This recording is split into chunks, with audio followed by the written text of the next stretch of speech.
Just first off, just describe the team's overall effort tonight. I thought we played hard. I thought we played well. We had a bit of a scoring lull there in the fourth quarter. We came to the first meeting and I said, hey guys, like we haven't scored and we don't have an offensive rebound. Like, how's that possible? But again, a lot of people contributed in a lot of different ways. I think Jacksonville State did a really good job of playing hard all night long. We knew they would. Once we got settled into their offensive style, we were able to dictate a little bit of things defensively and spark a run offensively. And why did Jenna come out early in the first half? What were some things you told her that led to that decision?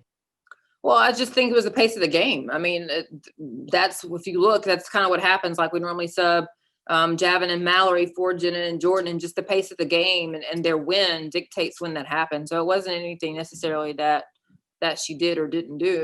It was time for her to get a break. And then Zoisha and Mallory Bates saw a lot of playing time tonight. So can you speak on their efforts? Again, I think Zoisha is someone who, as you continue to watch her, is going to just get better and better as she's learning our system, learning our defensive concepts, our offensive concepts. Mallory was running well for us tonight, was able to rebound the ball and score a little bit around the rim. Again, it's a feel once we get into the game based on who's playing well. Thanks, Coach. Mm-hmm. Alex, do you have any questions for Coach Taylor? Yes, hopefully the audio is working. Alex, you helped out. It's good to see you, but I'm looking at you frozen on one screen, and now you're over here. Is that magic? What I do, I'm multifaceted. But Coach Taylor, thank you for joining us. I wanted to ask you, in terms of what it is you're doing with advancement for Blacks in sports. I know we've had conversations about this in the past. What have been some of the things that you've had in terms of conversations with players and some of the issues that you all have talked about as a team? Right. So ABIS, which is the Advancement of Blacks in Sports, is a new organization that was joined over the summer after the murder of George Floyd. It's comprised of head coaches from all divisions, all levels, all sports. And so we are just trying to be the voice of, Blacks in sports. In terms of the conversation we have with our team as a staff, it's about seeking to understand before you're understood, leading with empathy, leading with grace, being fluid, being flexible, and how can we create change in a positive way? What are we doing to make a positive impact? So when we look back on our time here at the University of Georgia with the platform that we have, you guys have to decide what it is that you want to say you did. And that has been their initiative. They have taken the lead in all the things that we've done in terms of voter registration, the water bottle initiative. They gave their per diem money to provide snacks for Clark County students who were getting lunch and dinner sent home during the time that they weren't in school to have, a hot meal.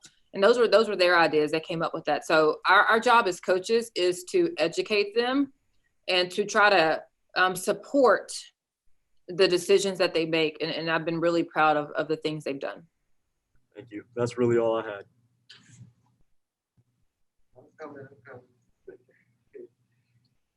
Hey, Coach, how are you? I'm good, Brandon. How are you? Good. So in terms of the first quarter to second quarter there, what were kind of some of the adjustments y'all made as a team? Because I know that Jacksonville State has the capability to shoot it. Obviously, they did that the first and second and third. It was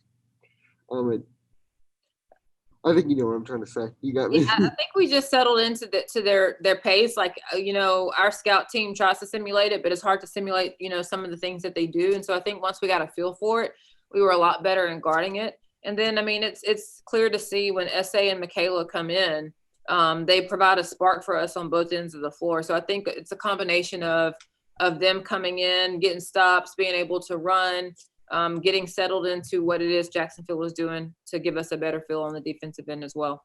Yeah. And then you speak about S.A. and Michaela. I know I talk about them a lot, ask about them a lot, but in terms of the night, like, what's the importance of those hustle plays that you'll have as a team? Like, I feel like at every possession, somebody's jumping up and all in the air. Just what's the importance of that? It is huge because it's a momentum changer. It kills the spirit of the other team. It gives us the extra possession.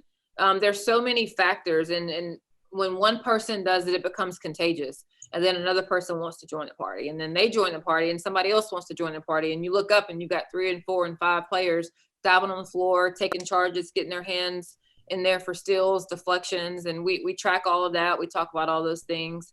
And I think it's just fun to watch. Okay. And then in terms of Caitlin and Zoisha, what do you feel like the next step is for them to take to kind of have more of a solidified spot? What type of things are y'all looking for as a coaching staff from them in practice? Just stay the course and trust the process. Okay. And the last thing, so I know I was wondering if you had any updates on Saturday's game. I know that there was a COVID-19 thing going on. Any updates there?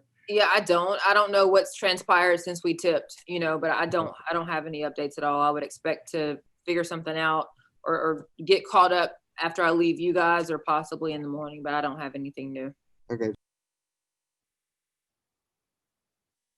All righty. Well, thank y'all for joining in, and I hope you guys have a great rest of your night. Thank you. Thank you.